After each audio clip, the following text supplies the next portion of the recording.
جیسے بہت سارے کمنٹ آ رہے تھے پہلے بھی، اب تھوڑے کم ہو گئے کہ بھائی مختار نامہ دیکھو، تو مختار نامہ کا ذکر ابھی تک کہیں پہ بھی نہیں آیا، ان کی ویڈیو میں بھی نہیں آیا اور کسی اور ویڈیو میں نہیں آیا.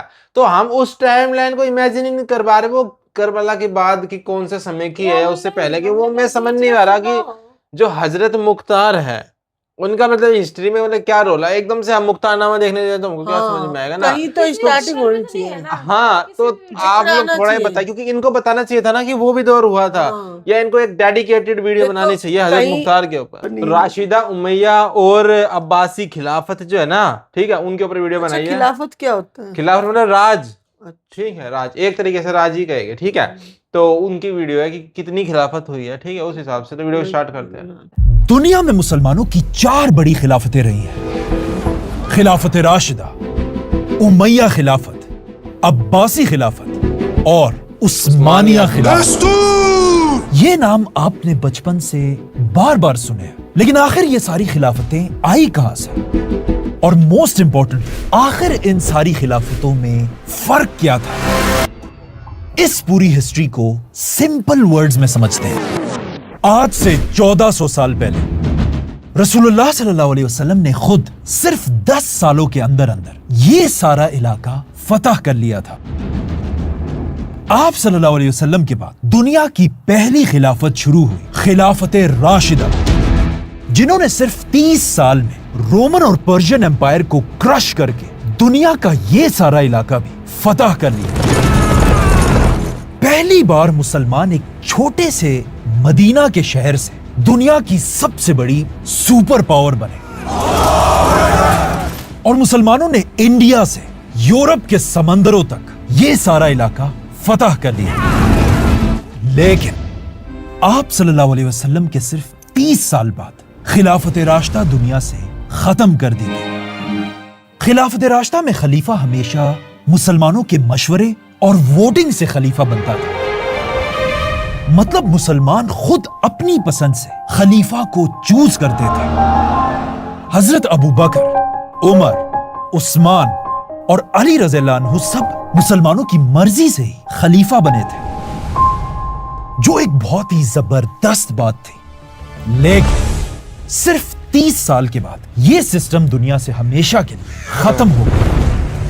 مسلمانوں کے آخری خلیفہ جنہیں مسلمانوں نے خود اپنی مرضی سے خلیفہ بنایا تھا، وہ تھے رسول اللہ صلی اللہ علیہ وسلم کے نواسے، جنہیں آپ صلی اللہ علیہ وسلم نے جنت کا شہزادہ کہا تھا، حضرت حسن رضی اللہ عنہ.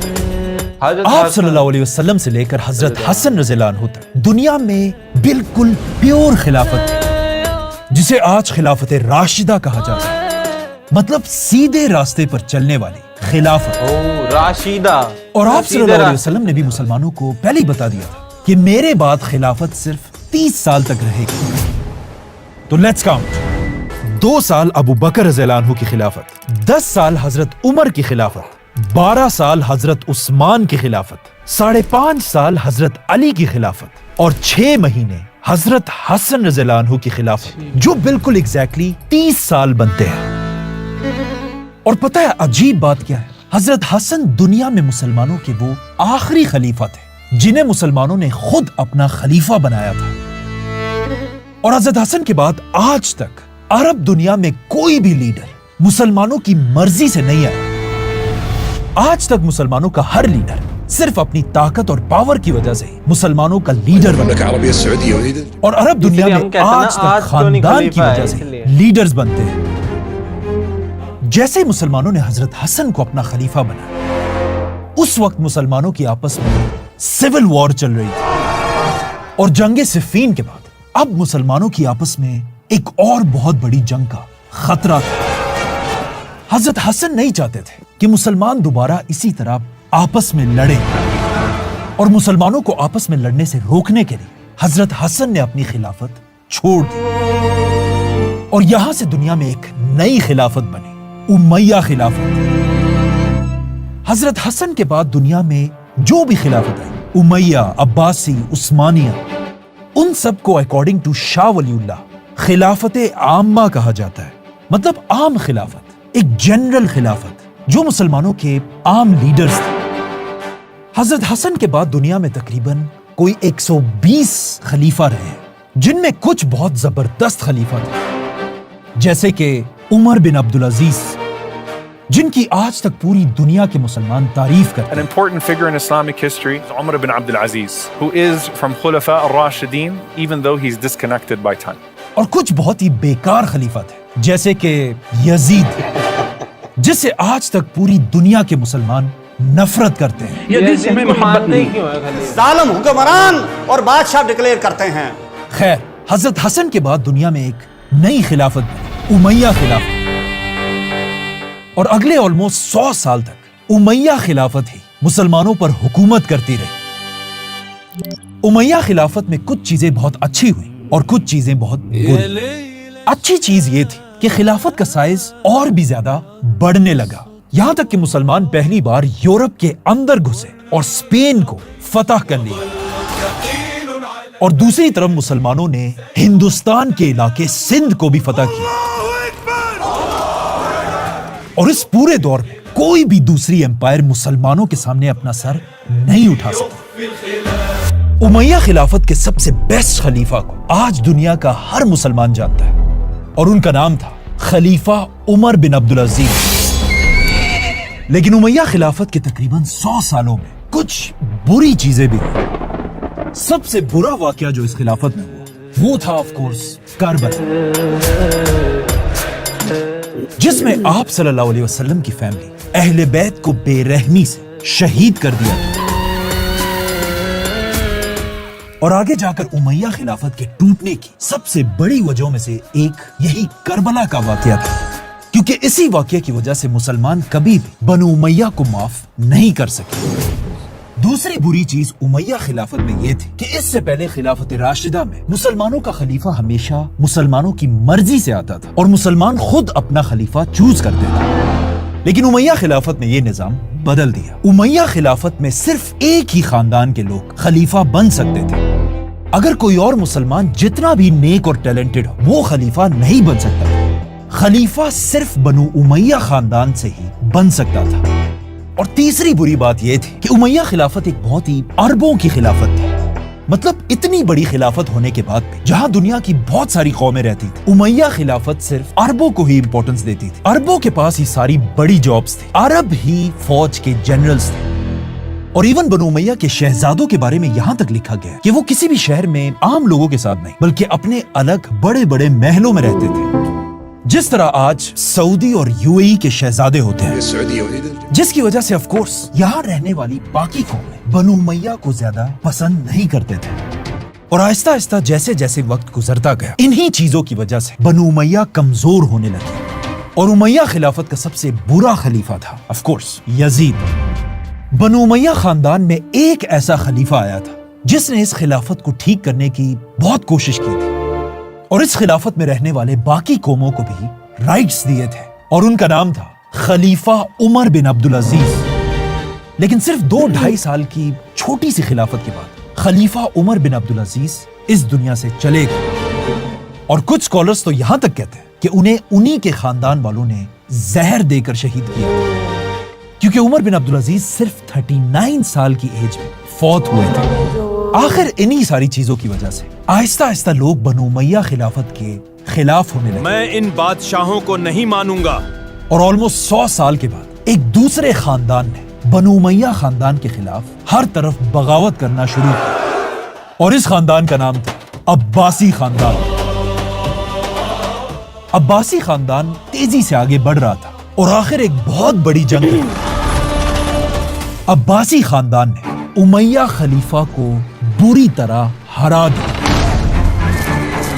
उमैया खलीफा अब्बासियों से अपनी जान बचाकर भागने लगा, लेकिन आखिर अब्बासियों ने उसे पकड़ लिया और उसे बहुत ही बेरहमी से मार डाला। और कुछ किताबों में तो यहां तक लिखा है कि अब्बासियों ने खलीफा की जबान काटकर उसे बिल्लियों को खिला दिया। इतने लोग। इसके बाद अब्बासी खानदान ने बनु उमैया खानदान के एक एक आदमी को पकड़कर मारना शुरू किया, सिवाय एक शहजादे के जो किसी तरह अब्बासियों से अपनी जान बचाकर वहां से भाग गए। और भागते भागते ये शहजादा स्पेन पहुंचा, और स्पेन में इस शहजादे ने अपनी एक नई एम्पायर बनाई। लेकिन स्पेन में कोई खिलाफत नहीं थी, बस एक मुसलमानों की एम्पायर थी। लेकिन इस स्पेन को याद रखें, आगे इसका नाम दोबारा आने वाला है। तो इस तरह इस सब से 100 साल पहले जो खिलाफत उमैया खानदान ने अपनी ताकत से ली थी, अब एक और खानदान अब्बासी खानदान ने यह खिलाफत उनसे छीन ली और यहां से मुसलमानों में एक नई खिलाफत शुरू हुई, अब्बासी खिलाफत। और अगले कई 100 साल तक अब्बासी खिलाफत ही मुसलमानों पर राज करती रही। अब्बासी खिलाफत में कुछ चीजें बहुत अच्छी हुई और कुछ चीजें बहुत बुरी। अब्बासी खिलाफत की अच्छी बातें ये थी कि अब्बासी खलीफा इल्म और नॉलेज के पीछे बिल्कुल पागल थे, इसीलिए उन्होंने अपने कैपिटल बगदाद में दुनिया की सबसे बड़ी लाइब्रेरी बनाई, Baitul Hikma, the house of wisdom. और यहीं से मुसलमान दुनिया के सबसे बड़े साइंटिस्ट बने। इसीलिए आज अब्बासी खिलाफत के दौर को the golden age of Islam कहा जाता है। इसके अलावा अब्बासी खिलाफत बनु उमैया के बिल्कुल ऑपोजिट थी। मतलब अब्बासी सिर्फ अरबों को ही इंपॉर्टेंस नहीं देते थे, बल्कि दुनिया में जो भी टैलेंटेड बंदा होता था, अब्बासी खिलाफत उसे सिटीजनशिप देती थी और उसे सपोर्ट भी करती थी, जिस तरह आज यूरोप और अमेरिका में होता है। International students in the US. और अब्बासी खिलाफत की एक और अच्छी बात यह थी कि इस खिलाफत में इस्लाम की बड़ी बड़ी किताबें लिखी गईं, जैसे कि सही बुखारी, सही मुस्लिम, बल्कि हदीस की सारी बड़ी किताबें ही अब्बासी खिलाफत में लिखी गईं। और अब्बासी खिलाफत में मुसलमानों के पास जितना पैसा और ताकत थी, वो मुसलमानों को दोबारा उसके बाद कभी नहीं मिल सकी। अब्बासी खिलाफत के सबसे बेस्ट खलीफा को आज तक पूरी दुनिया के मुसलमान याद करते हैं और उनका नाम था खलीफा हारून अल रशीद। लेकिन अब्बासी खिलाफत की कुछ बुरी चीजें ये थी, अब्बासी खिलाफत में भी बिल्कुल बनु उमैया की तरह एक ही खानदान का बंदा खलीफा बन सकता था, चाहे कोई और जितना भी टैलेंटेड और नेक क्यों ना हो, खलीफा सिर्फ अब्बासी खानदान का बंदा ही बन सकता था। मुसलमान अपनी पसंद से खलीफा चूज नहीं कर सकते थे। अब्बासी खिलाफत की दूसरी बुरी बात यह थी कि उन्होंने अपनी बात जबरदस्ती मनवाने के लिए इस्लाम के बड़े बड़े स्कॉलर्स को शहीद करवाया। जैसे कि एक अब्बासी खलीफा ने इमाम अबू हनीफा को जहर देकर शहीद किया था। इमाम अहमद बिन हंबल को इतने कोड़े लगवाए थे कि वो बेहोश हो गए। और इमाम मालिक को भी अब्बासी खलीफाओं ने टॉर्चर किया। और सिर्फ यही नहीं, अब्बासियों ने अपनी हुकूमत बचाने के लिए लाखों मुसलमानों को शहीद किया। तीसरी बात अब्बासियों की बुरी ये थी कि अब्बासी खिलाफत मुसलमानों की एम्पायर को और आगे नहीं बढ़ा सके। मतलब अब्बासियों को इतनी बड़ी खिलाफत मिली थी, जिसके बाद आने वाले वक्तों में यही खिलाफत अंदर से ही टूटती रही। आखिर 200 साल के बाद अब्बासी खिलाफत के साथ भी वही हुआ जो हमेशा होता है। हर तरफ अब्बासियों के खिलाफ बगावतें होने लगी और आखिर अब्बासी खिलाफत टूट गई। और यहां से मुसलमानों में एक नया खानदान सामने आया, फातिमी खानदान, जिन्होंने इस सारे इलाके पर अपनी एक नई खिलाफत बनाई, फातिमी खिलाफत। मतलब पहली बार दुनिया में एक ऐसा वक्त आया कि दुनिया में मुसलमानों के एक ही टाइम पर 2 खलीफा थे। अब्बासी सुन्नी खलीफा थे और फातिमी इस्माइली शिया खलीफा। पर वेट, कहानी यहां खत्म नहीं होती। इन दोनों खलीफाओं को देखकर स्पेन के मुसलमान बादशाह ने सोचा कि अगर ये सब खलीफा बन सकते हैं तो मैं यहां क्यों ऐसे बैठा हूं। तो अचानक एक दिन स्पेन के बादशाह ने भी ऐलान किया कि आज के बाद मैं भी एक खलीफा हूं। आज से मैं भी एक खलीफा हूं। और उसने हुक्म दिया कि कल से अगर किसी ने भी मुझे खलीफा नहीं बुलाया, मैं उसे मार डालूंगा। तो अब दुनिया में एक ऐसा अजीब टाइम था कि एक ही टाइम पर दुनिया में 3 खलीफा थे, अब्बासी खलीफा, फातिमी खलीफा और उंदरस का खलीफा।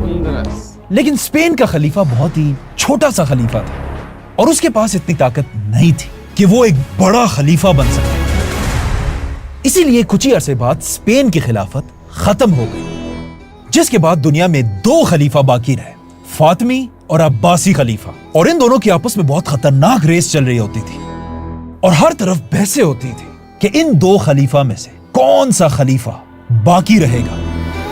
लेकिन आखिर कुछ ही अरसे बाद ये सारी बहसें खत्म हो गई, क्योंकि फातिमी खिलाफत के हालात आहिस्ता आहिस्ता खराब होने लगे और आखिर एक आदमी ने आकर इस खिलाफत को हमेशा के लिए खत्म कर दिया। इस आदमी ने फातिमी खिलाफत के अंदर खड़े होकर ऐलान किया कि आज के बाद हम फातिमी खलीफा को नहीं बल्कि अब्बासी खलीफा को भी अपना असल खलीफा मानते हैं।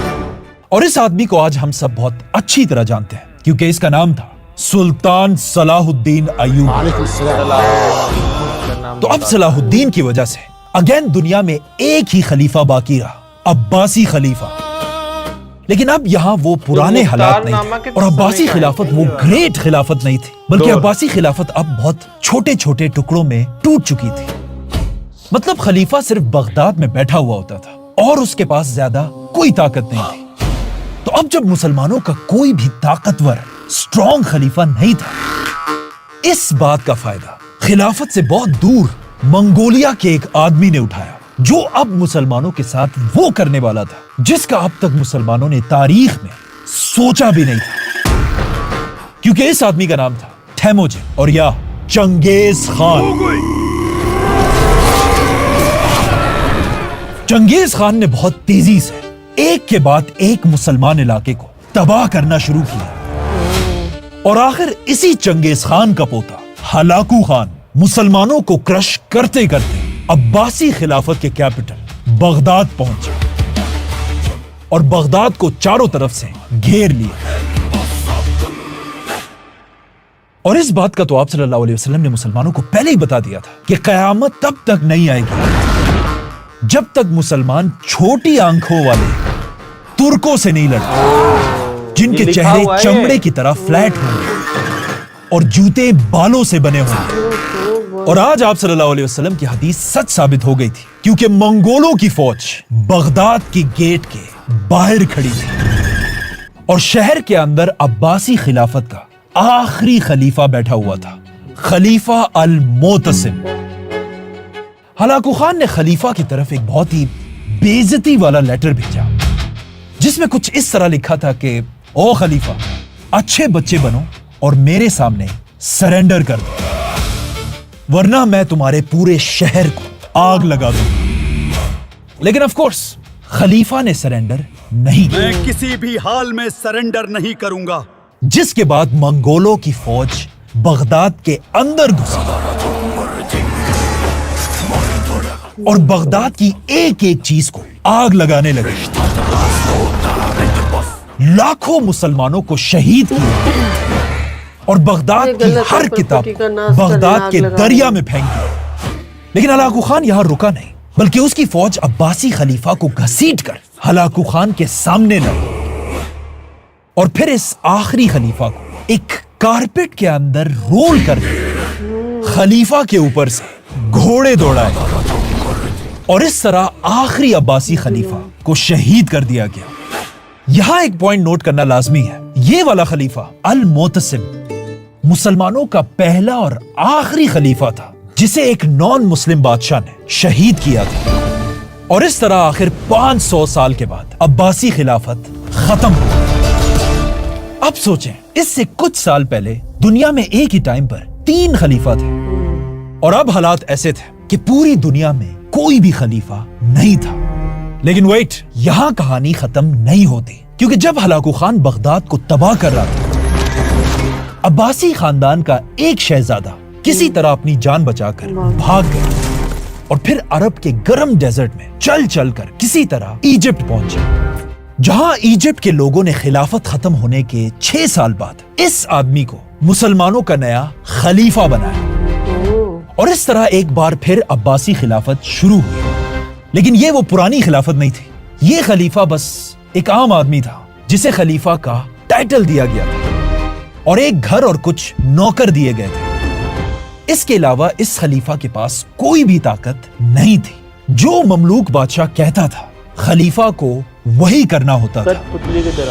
मतलब खलीफा का जो ये टाइटल था, ये बहुत ही एक कमजोर नाम बन चुका था और दुनिया में इस टाइटल की कोई इज्जत नहीं थी। लेकिन बहुत जल्द हालात बदलने वाले थे, क्योंकि इस सबसे बहुत दूर तुर्की में एक छोटा सा कबीला आहिस्ता आहिस्ता अपनी ताकत बढ़ा रहा था और इस छोटे से कबीले के लीडर का नाम था सुल्तान उस्मान खान। और इसी कबीले ने आगे जाकर खिलाफत के टाइटल को दोबारा इज्जत दी और यही कबीला आखिर मुसलमानों की आखिरी खिलाफत बनी, जिसका नाम था उस्मानिया खिलाफत। आहिस्ता आहिस्ता उस्मानिया सल्तनत तुर्की में फैलने लगी। लेकिन उस्मानिया सल्तनत पहले ही दिन से कोई खिलाफत नहीं थी, बल्कि शुरू में ये सिर्फ एक सल्तनत, एक एम्पायर। लेकिन आहिस्ता आहिस्ता जब ये सल्तनत बढ़ने लगी, उस्मानिया सल्तनत मुसलमानों की दुनिया में सबसे बड़ी एम्पायर बनी। और उस्मानिया सल्तनत ने बड़ी बड़ी जंगों के बाद दुनिया का ये सारा इलाका फतह कर लिया। इवन मक्का और मदीना भी उस्मानिया सल्तनत के कंट्रोल में आए। लेकिन उस्मानिया सल्तनत एक खिलाफत तब बनी जब सुल्तान सलीम ने इजिप्ट को फतह किया और वहां सुल्तान सलीम को एक बंदा मिला, उसी अब्बासी खलीफा का पोता जो इससे बहुत साल पहले हलाकू खान से भागकर इजिप्ट आया था। तब से लेकर अब तक अब्बासी खलीफा इजिप्ट में ही रहते थे, लेकिन ये सिर्फ नाम के खलीफा थे और ताकत इनके पास बिल्कुल जीरो थी। सुल्तान सलीम को जब इसका पता चला, वो सीधा इस खलीफा को अपने साथ वापस अपने कैपिटल कॉन्स्टेंटिनोपल लेकर गया और वहां इस अब्बासी खलीफा को हुक्म दिया कि अपनी खिलाफत छोड़ दो और मुझे पूरी दुनिया के मुसलमानों का खलीफा बनाओ। तो ऑफ कोर्स अब्बासी खलीफा और कर भी क्या सकता था, उसने अपनी खिलाफत छोड़ दी और उस्मानिया सुल्तान को मुसलमानों का खलीफा डिक्लेयर किया। और इस तरह हिस्ट्री में पहली बार खिलाफत अरबों से निकलकर तुर्क सुल्तान उस्मानी सुल्तान के पास आई, क्योंकि उस्मानिया से पहले हर खिलाफत एक अरब खिलाफत थी। और यहां से उस्मानिया सल्तनत का नाम हमेशा के लिए बदल गया और उसको एक नया नाम मिला, उस्मानिया खिलाफत।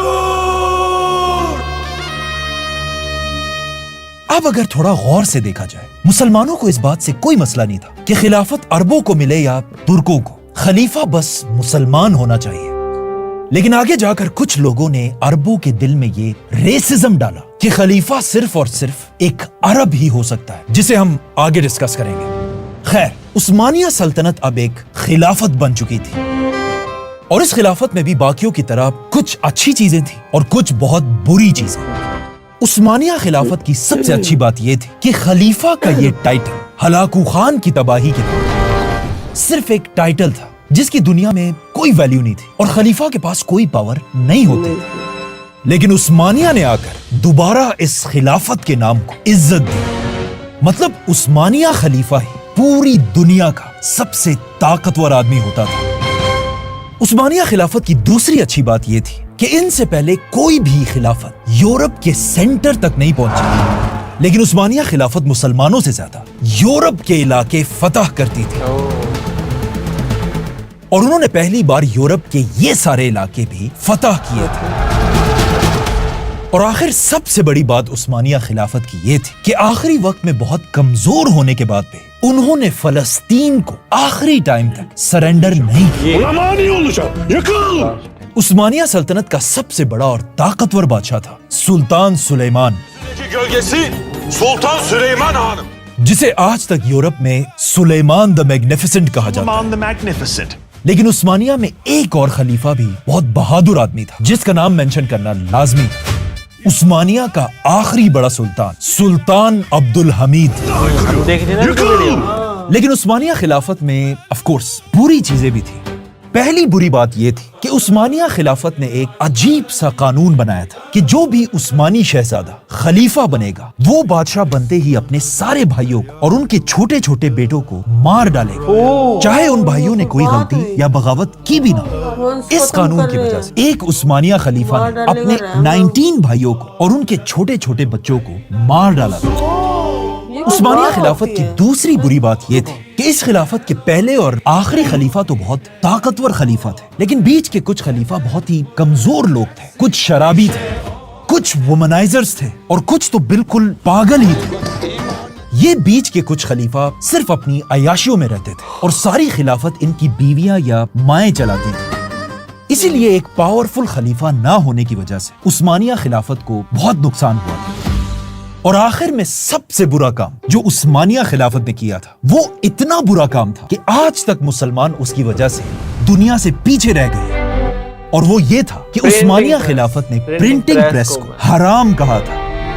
प्रिंटिंग प्रेस एक मशीन थी जो उस्मानिया खिलाफत के दौर में यूरोप में इजाद हुई और ये इतनी खतरनाक मशीन थी कि इससे पहले एक आदमी एक दिन में सिर्फ 40 पेजेस लिख सकता था। लेकिन अब प्रिंटिंग प्रेस की मशीन से वही आदमी एक ही दिन में 4000 पेजेस प्रिंट कर सकता था, जो एक बहुत बड़ी टेक्नोलॉजी थी। लेकिन उस्मानिया खिलाफत के खलीफा और उलमा ने इस टेक्नोलॉजी को हराम कह दिया, जिससे ऑफ कोर्स यूरोप में करोड़ों किताबें प्रिंट होने लगी और मुसलमान उसी तरह अपने हाथों से थोड़ी सी किताबें लिखते रहे।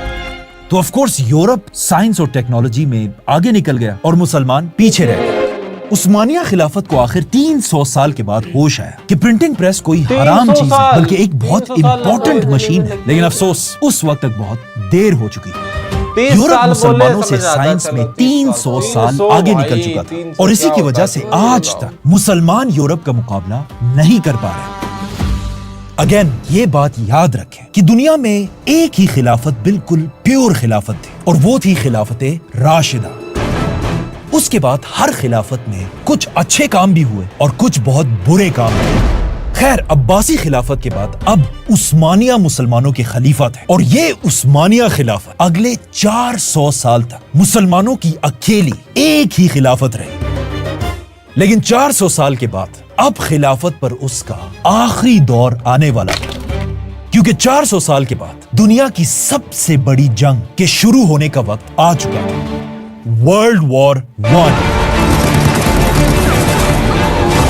वर्ल्ड वॉर 1 में उस्मानिया खिलाफत और जर्मनी साथ मिलकर उस वक्त की सुपर पावर ब्रिटिश एम्पायर के खिलाफ लड़ रहे थे। और उस्मानिया खिलाफत इस वर्ल्ड वॉर 1 में इतनी बहादुरी से लड़ी थी कि एक जंग में उस्मानिया खिलाफत ने ब्रिटिश एम्पायर की 5.5 लाख की फौज को बुरी तरह हरा दिया। आखिर उस्मानिया खिलाफत से तंग आकर ब्रिटिश एम्पायर ने उस्मानिया खिलाफत को तोड़ने का एक बहुत ही खतरनाक प्लान बनाया। और वो प्लान ये था कि उस्मानिया खिलाफत के अंदर ही रहने वाले मुसलमानों को आपस में लड़ाया जाए। तो इस प्लान के लिए सबसे पहले ब्रिटिश एम्पायर अरबों के पास गए। खिलाफत सिर्फ तुम अरबों की होनी चाहिए और उनसे कहा कि तुम लोग ये क्या कर रहे हो? दुनिया के असल खलीफा तो तुम अरब थे और अब पिछले 400 साल से ये तुर्क खानदान खलीफा होने की एक्टिंग करके तुम पर राज कर रहे हैं। अगर तुम अरब उस्मानिया खिलाफत के खिलाफ हमारी मदद करोगे तो हम तुर्कों की इस उस्मानिया खिलाफत को खत्म करके तुम अरबों को दोबारा मुसलमानों का खलीफा बनाएंगे। और इस काम के लिए ब्रिटिश एम्पायर ने एक अरब खलीफा भी ढूंढा, मक्का में रहने वाला एक स्कॉलर शरीफ हुसैन। इससे पहले अरबों के दिल में तुर्कों के खिलाफ कोई नफरत नहीं थी, लेकिन यहाँ पर ब्रिटिश एम्पायर मुसलमानों को आपस में लड़ाने के लिए अरबों के दिलों में ये रेसिज्म पैदा किया। जिस तरह आज भी मुसलमानों को आपस में लड़वाने के लिए शिया सुन्नी वाले मसले को जिंदा किया जाता है। अच्छा, जो भी हो, आखिर अरबों ने उस्मानिया खिलाफत के खिलाफ बगावत कर और ब्रिटिश एम्पायर का साथ दिया। और बहुत कोशिश करने के बाद भी उस्मानिया खिलाफत आहिस्ता आहिस्ता कमजोर होती गई और हमेशा के लिए दुनिया से खत्म हो गई। जैसे ही उस्मानिया खिलाफत खत्म हुई, 700 साल के बाद मुसलमानों पर दोबारा एक ऐसा वक्त आया कि दुनिया में कोई भी खलीफा नहीं था। पिछली बार खिलाफत चंगेज खान के पोते हलाकू खान ने खत्म की थी और अब खिलाफत ब्रिटिश एम्पायर ने खत्म कर दी थी। उस्मानिया खिलाफत के टूटने के बाद अरबों ने ब्रिटिश से कहा कि अब वक्त आ चुका है, अपना वादा पूरा करो और हमें खलीफा बनाओ। लेकिन यह सुनकर ब्रिटिश एम्पायर हंसने लगे। कौन सी खिलाफत?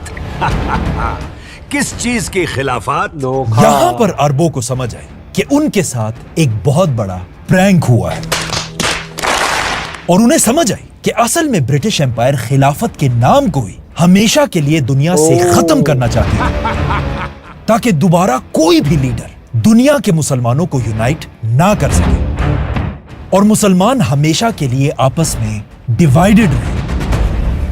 इस आदमी को गौर से देखें, इसका नाम है हारून उस्मानोग्लू। आज अगर उस्मानिया खिलाफत जिंदा होती तो ये आदमी उस्मानिया खिलाफत का खलीफा होता, क्योंकि ये खलीफा सुल्तान अब्दुल हमीद का पोता है। तो इस तरह आज से 100 साल पहले वो खिलाफत जो पिछले 1300 साल से दुनिया में कहीं ना कहीं चल रही थी, आज से 100 साल पहले खत्म कर दी गई। और आज 100 साल के बाद भी खिलाफत का कोई नामो निशान नहीं मिलता। ये थी दुनिया की हर खिलाफत की एक छोटी सी कहानी। खिलाफत के नाम को दुनिया से खत्म करने के बाद अंग्रेजों ने पूरे अरब दुनिया में हर जगह अपने पपेट्स बिठाए, जो आज तक उसी तरह अपनी जगह बैठे हुए। सब्सक्राइब।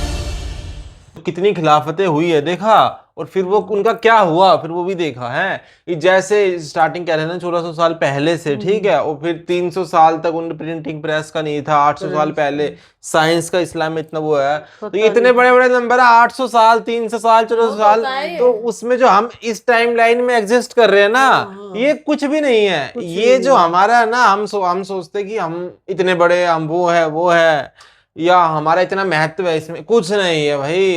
इतने सारे लोग आए हैं, इतने सारी खिलाफतें हुई, इतने राजा आए हैं, सब मिट जाते हैं। ये वाली बात बेकार लगी कि एक राजा बनेगा तो अपने सारे भाइयों को उसकी तो ये भी कत्ल करेगा। ये भी बेकार कहना कि ये खराब बात थी। ये खराब वो शायद ना इसलिए होता कि करप्शन ना होता कि वो यार अपनी फैमिली खत्म कर दो, फिर किस चीज उन्होंने नहीं, सब ऐसा करते थे।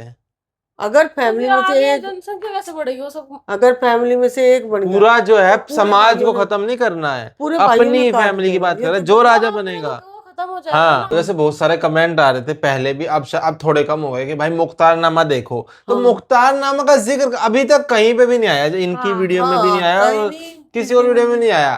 तो हम उस टाइम लाइन को इमेजिन ही नहीं कर पा रहे, वो करबला के बाद की कौन से समय की है, उससे पहले की, वो मैं समझ नहीं आ रहा कि जो हजरत मुख्तार है उनका मतलब हिस्ट्री में मतलब क्या रोल है। एकदम से हम मुख्तारनामा देखने जाए तो हमको क्या समझ में आएगा ना। कहीं तो स्टार्टिंग होनी चाहिए। हाँ, तो आप लोग थोड़ा ही बताइए, क्योंकि इनको बताना चाहिए था ना कि वो भी दौर हुआ था, या इनको एक डेडिकेटेड वीडियो बनानी चाहिए हजरत मुख्तार के ऊपर। कहीं जिक्र आएगा ना मुख्तार नाम का, तो वहां से हम भी स्टार्ट करें कि भाई हमारा नहीं है, तो पता हमारा चलना अंदर भी होगा चाहिए। कि हमें जानना है ये हाँ, नाम कैसे आया है। ठीक हम है, डायरेक्ट तो वहां ये नहीं पहुंच थोड़ी सकते बात ना। हमको क्लियर करना। ठीक है, तो मिलते हैं नेक्स्ट वीडियो, लाइक सब्सक्राइब करें। बाय।